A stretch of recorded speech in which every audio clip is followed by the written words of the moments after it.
साधन को ही साध्य न मान बैठिए।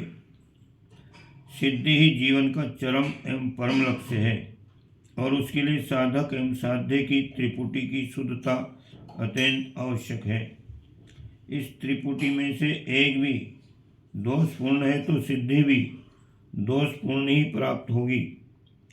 जिसे वास्तव में सिद्धि भी कहा गया है, जिसे वास्तव में सिद्धि कहा भी नहीं जाना चाहिए। हमें कलकत्ता जाना है पर मार्ग दूसरा ही ले लिया, या चलने में उत्साह की मंदता हो गई और चलना बंद कर दिया, या रास्ते में ही अन्य स्थान को कलकत्ता समझकर वहीं रुक गए, तो कलकत्ता पहुंचने की इच्छा ही सिद्धि न हो सकेगी। इसी प्रकार यदि साध्य को ही निश्चित नहीं किया या भ्रमवश गलत वस्तु को ही साध्य मान बैठे तो सिद्धि कैसे मिलेगी। एक गंभीर भूल जो हम सभी कर बैठते हैं वह है साधनों को साध्य मान लेना। इससे हमारी प्रगति रुक जाती है। योग रूप साधन का साध्य मोक्ष प्राप्त करना है, पर योग साधन करते करते बीच में विभूतियाँ सहज रूप में प्राप्त होती हैं। यदि हम उनके आकर्षक रूप में मोहित हो गए तो आगे बढ़ नहीं सकेंगे, हमारी प्रगति वहीं रुक जाएगी। विश्व के अधिकांश प्राणी तो साध्य को निश्चित ही नहीं कर पाते। उनके लिए तो साधन ही साध्य होता है, अतः उनको सिद्धि की प्राप्ति न होना तो स्वाभाविक है। पर कुछ समझदार कहे जाने वाले व्यक्ति साध्य को ठीक से जान लेते हैं, पर थोड़ा चलकर वे भी विचलित हो जाते हैं, क्योंकि सिद्धि का मार्ग बहुत लंबा एवं विकट है। उसको पूर्ण रूप से पार कर लेने के लिए असाधारण धैर्य, उत्कृष्ट इच्छा, अनुपम लगन एवं काफ़ी पुरुषार्थ की आवश्यकता है। रुचि वैचित्र्य के कारण विश्व के समस्त प्राणियों के साध्य की कल्पना एक सी न होकर अलग अलग प्रकार की है, पर सबके मूल में एक ऐसी वस्तु अवश्य है जो सभी की चाहना का सार है, वह है सुख की अनुभूति करना। अतः साधारणतया उसे ही सबका साध्य कह सकते हैं। कोई भी प्राणी दुखी नहीं होना चाहता, पर वही उसे प्रतिफल में मिलता रहता है। अतः सुख कैसे मिले, यही समस्या के सबके सामने खड़ी है। इस विकट समस्या को सुलझाने का प्रयत्न अपनी अपनी बुद्धि, योग्यता एवं प्रतिभा के अनुसार अलग अलग प्रकार से मनुष्यों ने किया है, पर उनमें दो तरह की दृष्टि ही प्रधान रूप से परिलक्षित होती है, एक बाहरी दृष्टि और दूसरी अंतर्दृष्टि।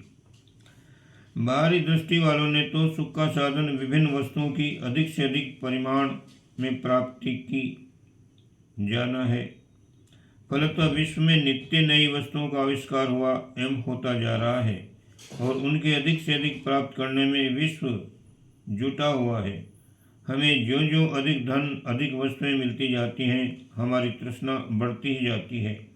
तृप्ति और शांति नहीं प्राप्त होती, हमारी बेचैनी बनी रहती है। इस एक बात को लेकर अंतर्मुखी वृत्ति वाले मनुष्यों ने सुख की प्राप्ति के इस तरीके को गलत बताते हुए आवश्यकताओं को कम करने तथा वृत्तियों को वश में कर संतोष और आत्म साक्षात्कार करने को ही सुख का साधन निश्चित किया है। वास्तव में अनुभूति भी इसी को सत्य बतला रही है, पर अनादि अभ्यास तथा संस्कार के वश हो अंधानुकरण की प्रवृत्ति से छूटना भी तो सहज नहीं। विकट मार्ग में जाने का साहस और उत्साह भी सबके लिए संभव नहीं। अतः बिरले व्यक्तियों को छोड़ सभी बाहरी पदार्थों की प्राप्ति को ही साध्य मानकर रात दिन उसी के पीछे भागते फिरते हैं। मनुष्य जब कोई प्रवृत्ति करता है तो किसी कारण से कारण बिना कार्य नहीं होता। हम अपनी प्रत्येक प्रवृत्ति के कारण को ढूंढें तो सबके मूल में वही भूल व्याप्त मिलेगी। यहाँ निम्नलिखित उदाहरण काफ़ी होंगे। विचारशील प्रत्येक मनुष्य जानता है कि हम भोजन करते हैं शरीर रक्षा और पोषण के लिए, धन कमाते हैं आवश्यक सामग्री को जुटा सकने के लिए, पढ़ते हैं तो ज्ञान बढ़ाने के लिए या बुद्धि विकास के लिए, धर्म अनुष्ठान करते हैं परमात्मा का पद प्राप्त करने के लिए, घर बनवाते हैं सर्दी गर्मी आदि से बचने के लिए, कपड़े पहनते हैं शरीर की रक्षा के लिए, खेती आदि करके उत्पादन करते हैं खाने के लिए, बोलते हैं अपने भाव दूसरों तक पहुंचाने के लिए, लिखते हैं तो याद रहने और अधिक समय तक दूसरों के लाभ उठाते रहने के लिए। इस प्रकार प्रत्येक प्रवृत्ति सकारण है, पर हमें देखना यह है कि उसका मूल उद्देश्य उससे पूरा होता है या नहीं। अब हमारी भूल कहाँ होती है? टटोलें, देखें, समझें।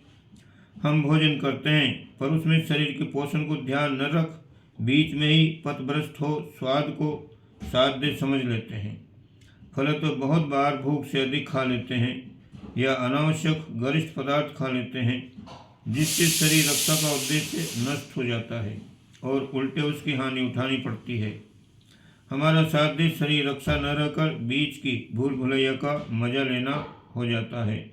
वास्तव में खाना साधन है, पर उसे साध्य मान हम मूल को छोड़ देते हैं। उसी प्रकार शरीर रक्षा की जाती है दीर्घायु और धर्म सामने के लिए, पर जब हमारा शरीर निरोग हुआ तब हम भोगों में जुट जाते हैं। उसी के श्रृंगार और सार संभाल में सारा समय और जीवन बर्बाद कर देते हैं। अतः साध्य धर्म को छोड़कर शरीर रूपी साधन को साध्य मान उसी से ममत्व बढ़ा लेते हैं। यही हाल धन कमाने का है। उसका साध्य जीवन उपयोगी आवश्यकताओं की पूर्ति और सत्कार्य करना है, पर आवश्यक धन की प्राप्ति हो जाने पर भी हम उसी के संग्रह में जीवन व्यतीत कर देते हैं। आखिर उस परिग्रह बढ़ाने का उद्देश्य क्या होता है? मानव क्यों व्यर्थ का श्रम करता है और चिंता मोल लेता है? यहाँ भी मूल में वही भूल का काम हो रहा है। धन रूप साधन को साध्य मान लेने के कारण मनुष्य उसी के पीछे चिपका रहता है। सद्कार्यों में वे करते नहीं बनता और जीवन के अंत तक कमाता ही रहता है। उसे विश्रांति कहाँ? यही हाल घर, मकान और अन्य वस्तुओं के संग्रह तथा उत्पादन का है। एक घर बनता है, फिर धन बड़ा तो उसको गिरा नया बनाता है। एक घर बनता है, फिर धन ज़्यादा है तो उस मकान को गिरा कर फिर नया बनाता है। उसको एक घर चाहिए पर 10-20 बढ़ाता जाता है। कहिए ये पागलपन नहीं तो और क्या है? आखिर अमर पद तो कोई लिखा के लाया नहीं। 2 दिन की जिंदगी है, फिर उसे झमेलों में बर्बाद कर देना कहाँ की समझदारी है? पर मूल में वही भूल यहाँ भी काम कर रही है। घर आदि को ही साध्य मान उन्हीं के पीछे लिपटे और मूल साध्य को भुला दिया गया। उसी का ये दुष्परिणाम है। हमारी भूल की कहानी कहाँ तक कही जाए? लिखते लिखते पोता हो जाएगा। प्रत्येक धर्म में कुछ व्रत, नियम और अनुष्ठान पाए जाते हैं। उनका उद्देश्य पशुता से ऊपर उठकर मानवता की प्राप्ति कराना होता है, पर उन व्रत, नियमों और अनुष्ठानों को करते करते हमारी उम्र बीत जाती है, फिर भी हमारी पशुता तनिक भी कम नहीं होती है। हम में मानवोचित गुणों का भी विकास नहीं होता, फिर मोक्ष की प्राप्ति की तो बात ही करना व्यर्थ है। हम मंदिर, मस्जिद और गुरुद्वारे में जाते हैं, उसका साध्य क्या है? यही न कि हमारे जीवन में नैसर्गिक गुणों का विकास हो। दर्शन, भजन, चिंतन करते हैं आत्मविकास के लिए, धर्म ग्रंथ पढ़ते हैं और व्याख्यान सुनते हैं इसलिए कि अहिंसा, सत्य, ब्रह्मचर्य और अपरिग्रह की जीवन में प्रतिष्ठा हो, हमारा नैतिक जीवन आदर्शमय बने। सामयिक प्रतिक्रमण क्षमना करते हैं इसलिए कि समत्व भाव की वृद्धि हो, क्रोध, मान, माया एवं लोभ की कमी हो। राग द्वेष को छोड़ें, अपने दोषों को याद कर भविष्य में उनसे हटते रहें। क्षमत्व क्षामनाम कर द्वेष को हटाकर हृदय को पवित्र, उदार और विशाल बनाएं। पर ऐसा होता कहाँ है?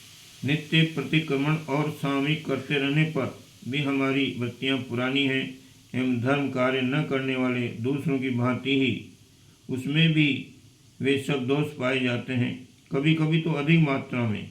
कहीं ये साधन दूषित है या साध्य गलत है, क्योंकि साध्य तो प्राप्त होता नहीं, अतः कोई कमी तो अवश्य ही है। विचार करने पर यहाँ भी वही भूल घर किए बैठी रहती है। धर्म ग्रंथ पढ़कर सामयिक आदि क्रिया कर हमने अपना काम कर लिया, यही हमारी धारणा प्रतीत होती है और वास्तव में यही साधनों को साध्य मान लेना है। किंतु साध्य दूर है, वहाँ तक हमें पहुँचना है, पर सोचने विचारने का तनिक भी कष्ट नहीं उठाते। इस भूल का दुष्परिणाम यहीं तक नहीं रुकता, पर साधनों को साध्य मान लेने के कारण ही साधनों को लेकर झगड़े होते हैं, जिससे साध्य का सर्वथा खून हो जाता है। धर्म के लिए जो साधन हैं उन्हीं को लेकर हम धर्म के मूल को जलाने वाले, द्वेष, गाली गलौज, ईर्ष्या, मारपीट तक कर देने वाले बन जाते हैं। समस्त धर्मों के व्रत, नियम, पूजा पाठ, देव गुरु भक्ति आदि के विविध विधानों में एक ही साध्य समान रूप से प्रतिष्ठित मिलता है, वह है मोक्ष की उपलब्धि, जिससे समस्त दुखों से छुटकारा मिल जाता है और जिसके लिए राग द्वेष रूपी कालुष को हटाकर समत्व भाव रूप आत्मशुद्धि की अत्यंत आवश्यकता है। जब तक बाहरी पदार्थों में आसक्ति या ममत्व भाव है, तब तक राग द्वेष का झगड़ा लगा ही रहेगा। अतः जिस किसी प्रवृत्ति द्वारा हम निआत्म स्वरूप के निकट पहुँचते हैं, वही उपादेय है। जिससे वीतराग भाव की प्राप्ति न हो, वह साध्य अधूरा है, यही मानकर चलते जाना है। एक ही स्थान पर पहुंचने के मार्ग अनेक हो सकते हैं, अतः मार्ग के लिए हमें झगड़ा नहीं करना है। लक्ष्य को ठीक से निर्धारित कर सम्मुख रखना है और उसकी प्राप्ति हो रही है या नहीं, किस हद तक हो रही है, इस तुला पर अपनी प्रवृत्ति को तोलते रहना चाहिए। यदि राग द्वेष बढ़ रहा है तो उसके कारण खोज निकाल के उन्हें हटाने की जरूरत पड़ती है। ओम शांति।